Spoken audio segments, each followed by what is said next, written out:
بسم اللہ الرحمن الرحیم۔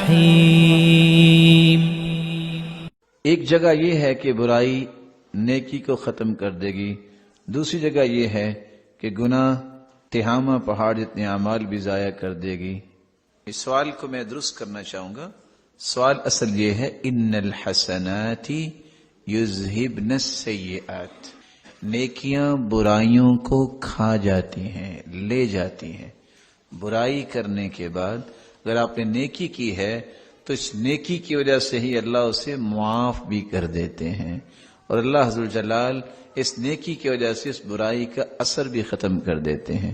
بعض چیزیں چونکہ شریعت میں ہیں تو اس میں چونکہ ایسے مراحل آتے ہیں کہ ہر شخص اس بات کا متحمل نہیں ہوتا، تو ہر ایک کے سامنے بیان کرنا مشکل ہو جاتا ہے۔ لیکن صحابیات اور صحابہ جب بھی کوئی ایسی بات کرتے جس کے اندر حیا کا پہلو ہوتا تو یہ آیت پڑھا کرتے، ان اللہ لا یستحیی من الحق، اللہ ذو الجلال حق کو بیان کرنے میں حیا نہیں کرتے۔ ہوا یہ انسان ہے، ایک شخص سے یہ غلطی ہوئی کہ اس کے پاس عورت آئی اور اس نے اسے چمکارا، نتیجتاً وہ پریشان ہوا اور اللہ کے رسول صلی اللہ علیہ وسلم کے پاس گیا اور اس نے اللہ کے رسول کے ساتھ ہی نمازیں پڑھی، اس قدر پریشانی کہ کیا بنے گا قیامت کے دن۔ تو اللہ کے رسول نے فرمایا تم نے ہمارے ساتھ نماز پڑھی ہے کہ نہیں؟ کہا نماز تو پڑھی ہے۔ فرمایا ان الحسنات یذہبن السیئات، نیکیاں برائیوں کو ختم کر دیتی ہیں۔ جہاں تہامہ پہاڑ کی بات آئی ہے وہ یہ ہے، اللہ کے رسول نے فرمایا کچھ لوگ تہامہ سفید پہاڑ جو تہامہ کے ہیں اتنی نیکیاں لے کے آئیں گے، فَيَجْعَلُهَا اللَّهُ هَبَاءً مَنْثُورًا، اللہ انہیں دھول بنا کے اڑا دیں گے۔ اللہ کے رسول کیوں؟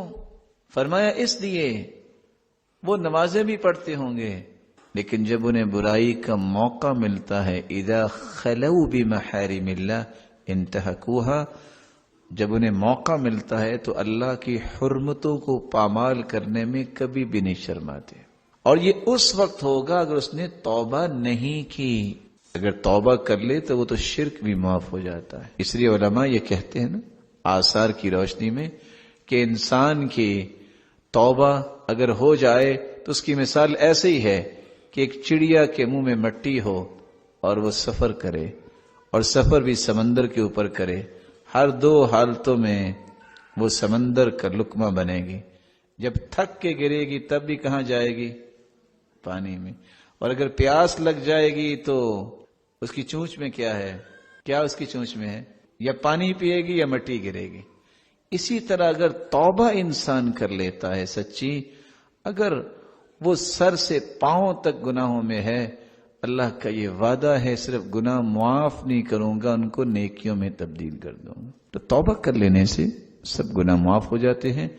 اسی لیے عبداللہ بن عباس کہا کرتے تھے لا صغیرۃ مع الاصرار، کبیرہ صغیرہ گناہ بار بار کرنے سے صغیرہ نہیں رہتے، کبیرہ بن جاتے ہیں۔ ولا کبیرۃ مع الاستغفار، اور استغفار کر لینے سے کبیرہ کبیرہ نہیں رہتے، وہ بھی معاف ہو جاتے ہیں۔ تو اللہ عز و جلال ہم سب کو معاف فرمائے اور گناہوں سے بچائے۔ السلام علیکم ورحمۃ اللہ۔